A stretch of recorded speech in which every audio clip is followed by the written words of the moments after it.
Este episódio é baseado no caderno de estudos elaborado pelo professor doutor Marcelo Lessa, idealizador e mentor do projeto ENAC Turbo. Hoje a gente vai mergulhar no caderno 12, que trata de um tema, central na nossa república, o poder executivo. E a nossa missão aqui é explorar uma tensão, sabe? Uma tensão fundamental que define a presidência no Brasil. A Constituição entrega um poder imenso, quase imperial a uma pessoa só, mas ao mesmo tempo constrói uma fortaleza de regras para controlar esse poder. Vamos desvendar como esse equilíbrio funciona, desde o poder de criar normas por decreto até os caminhos que podem levar à perda do mandato. É uma análise perfeita.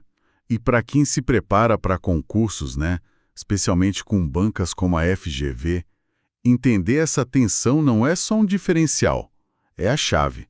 Eles não cobram só a regra, mas o porquê da regra. E o ponto de partida de tudo, que o material do professor Lessa destaca muito bem, é entender a origem desse poder todo, a acumulação das funções de chefe de Estado e chefe de governo. Certo. Vamos começar por aí, então. Porque essa ideia de que o presidente usa dois chapéus ao mesmo tempo é a base de tudo, né? No Brasil, a gente tem o presidencialismo, que o caderno chama de executivo monocrático. O que isso significa na prática? Significa que a mesma pessoa faz papéis que em muitos outros países são divididos. O primeiro chapéu é o de chefe de Estado. Pensa nele assim, como a personificação da nação. Ah, ok. Quando o presidente age como chefe de Estado, ele não representa um governo, um partido. Ele representa a República Federativa do Brasil. É a sua face diplomática, simbólica. Então, quando a gente vê no noticiário o presidente recebendo embaixadores, ou celebrando um tratado internacional, ou até num caso extremo, declarando guerra, ele está usando esse chapéu de chefe de Estado, falando em nome do país inteiro. Exatamente. O artigo 84 da Constituição traz esses exemplos. São ações que, transcendem a política do dia a dia. Elas se relacionam com a soberania, com a unidade nacional. Mas aí ele tira esse chapéu e coloca o outro, o de chefe de governo, que é muito mais visível e, digamos, mais polêmico no cotidiano. Ah, esse é o chapéu do administrador, né? É. Do político que lida com o Congresso, que define o rumo da economia, da saúde. É o presidente que a gente vê brigando pela aprovação de leis, vetando outras, editando medidas provisórias. Perfeito. Como chefe de governo, ele é o gestor da máquina pública federal. Ele nomeia e demite ministros, envia o orçamento, sanciona leis. É o comandante da agenda política interna. A grande sacada para provas, como o professor Lessa aponta, é saber diferenciar qual ato pertence a qual função. Certo. Porque isso revela o alcance do poder presidencial. Em um sistema parlamentarista, você teria um rei ou um presidente cerimonial como chefe de Estado e um primeiro-ministro brigando com o parlamento. Isso, como chefe de governo. Aqui não. É tudo na mesma conta. Ok, então o presidente acumula essas duas funções gigantescas. Isso torna a cadeira presidencial o prêmio máximo da política, né? O que me leva a pensar, o caminho para chegar lá é claro, a eleição, mas o material dá um destaque especial às regras de saída. Elas parecem ser bem mais complexas, cheias de detalhes. Tem uma razão para isso? Sem dúvida. Com tanto poder concentrado, a Constituição precisou criar um sistema muito robusto para lidar com a ausência do presidente, seja temporária ou definitiva. Qualquer vácuo de poder no topo pode gerar uma crise institucional gigantesca. E antes de entrar na saída, vale lembrar uma pegadinha de prova que o material destaca, hein? Qual? A data da posse mudou. A Emenda Constitucional 111 de 2021 alterou a posse para o dia 5 de janeiro. É um detalhezinho que pode derrubar um candidato desatento. Anotado. 5 de janeiro. Mas voltando à ausência, o caderno diferencia a substituição de sucessão. Qual é a diferença crucial aqui? A diferença é o tempo. Substituição é temporária. O presidente vai fazer uma cirurgia ou uma viagem internacional. Ele está impedido, mas vai voltar. Nesses casos, assume o vice. Se o vice também não puder, entra em cena uma linha de substitutos. Presidente da Câmara, depois do Senado e, por fim, do STF. Eles, guardam o lugar, mas não viram presidentes de fato. Entendi. A sucessão, por outro lado, é definitiva. Morte, renúncia, impeachment. O cargo ficou vago de verdade, sem chance de retorno. Isso. Nesse cenário, o vice não substitui. Ele sucede. Ele assume o cargo em definitivo e completa o mandato. Mas é aqui que a coisa fica interessante. A Constituição se prepara para a crise máxima, o que o professor Lessa chama de dupla vacância. E se o presidente e o vice saírem de cena ao mesmo tempo? É um cenário extremo, mas possível. Como o sistema lida com isso? Imagino que a solução precise ser rápida, mas também legítima, né? Exatamente, você tocou no ponto central. A tensão entre rapidez e legitimidade. A regra, que está lá no artigo 81 e é ouro para provas, revela essa preocupação. A solução depende de quando a dupla vacância acontece. Se for nos primeiros 2 anos de mandato, a Constituição aposta na legitimidade máxima. Convoca-se uma nova eleição direta em 90 dias. O povo é chamado para escolher de novo. Faz todo sentido. No início do mandato, a soberania popular fala mais alto. Mas, e se a crise acontecer na segunda metade, nos últimos 2 anos? Aí a lógica se inverte. A prioridade vira a estabilidade e a rapidez. Evitar o desgaste de uma campanha nacional inteira por um mandato curto. Nesse caso, a eleição é indireta. O Congresso Nacional escolhe o novo presidente e o vice em 30 dias. É uma solução de dentro do sistema. E, um detalhe fundamental para ambos os casos, os eleitos apenas completam o período que faltava. É o famoso mandato tampão, para não bagunçar o calendário. Fascinante como a regra tenta equilibrar valores diferentes, dependendo do momento. Agora, vamos abrir a caixa de ferramentas do presidente. O artigo 84 é uma lista enorme de poderes, mas um deles sempre me chama a atenção: o poder de emitir decretos. É quase como se ele pudesse legislar sozinho. Qual é o limite disso? Essa é uma das áreas mais cinzentas e, por isso, mais cobradas. O presidente não pode legislar como o Congresso, mas ele tem ferramentas normativas muito poderosas. A regra geral é o decreto regulamentar, previsto no inciso 4 do artigo 84. A função dele é permitir a fiel execução da lei. Pensa nele como um manual de instruções. O Congresso cria a lei e o decreto do presidente detalha como aquela lei vai ser aplicada na prática. Ah, então ele é um ato secundário. Ele depende de uma lei para existir e não pode ir além do que a lei determinou. Ele não pode criar um direito novo ou uma obrigação que não estava na lei original. Exato, essa é a regra de ouro. O decreto regulamentar não inova na ordem jurídica. Mas, conhecendo bancas como a FGV, a gente pode imaginar que existe uma exceção traiçoeira a essa regra, certo? O material do professor Lessa aponta algum tipo de decreto que pode inovar. Você foi direto ao ponto. Existe sim. E é o famoso decreto autônomo, previsto no inciso V do mesmo artigo. O nome já diz tudo, né? Ele é autônomo, não depende de uma lei antes, ele é um ato primário que tira sua força direto da Constituição. Ele cria norma nova. Mas espera aí, se ele pode criar normas, isso não o torna um legislador. Qual é a trava de segurança para esse poder? A trava é que as hipóteses para edição são raríssimas e taxativas. O quadro esquemático do material deixa isso muito claro. São basicamente 2 situações. A primeira, organizar a administração federal, mas com 2 condições negativas cruciais. Que são? Não pode implicar aumento de despesa e nem pode criar ou extinguir órgãos públicos. Para isso, precisa de lei. Entendi. Ele pode, por exemplo, remanejar competências entre ministérios que já existem, mas não criar um novo ministério por decreto.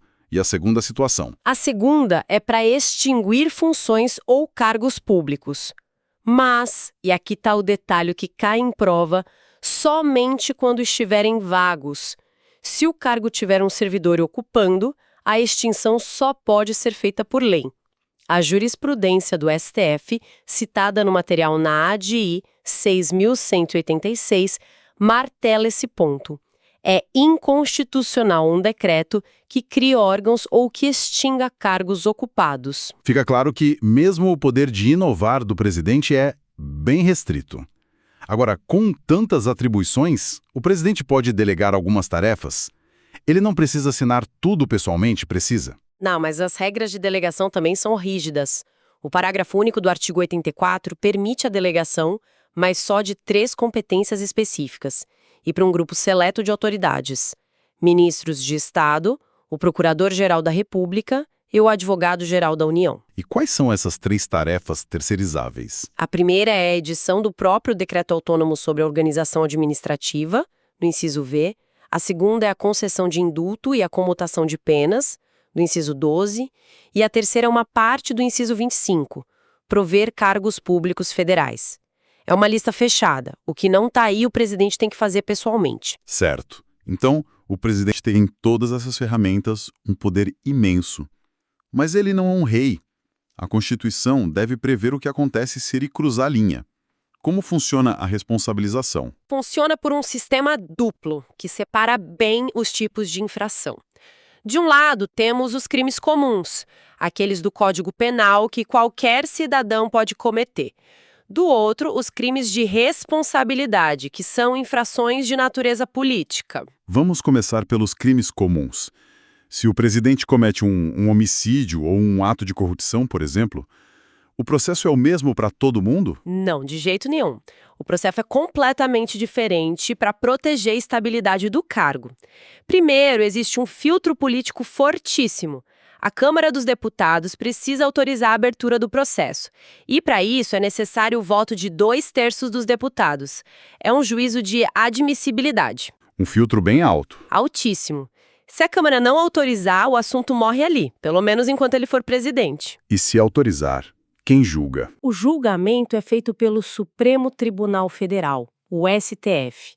E um detalhe importante, a partir do momento em que o STF aceita a denúncia, o presidente é afastado do cargo por até 180 dias. Entendi.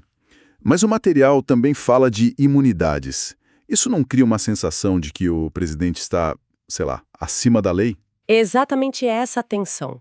A lógica da Constituição não é proteger a pessoa, mas a instituição da presidência, para garantir a governabilidade.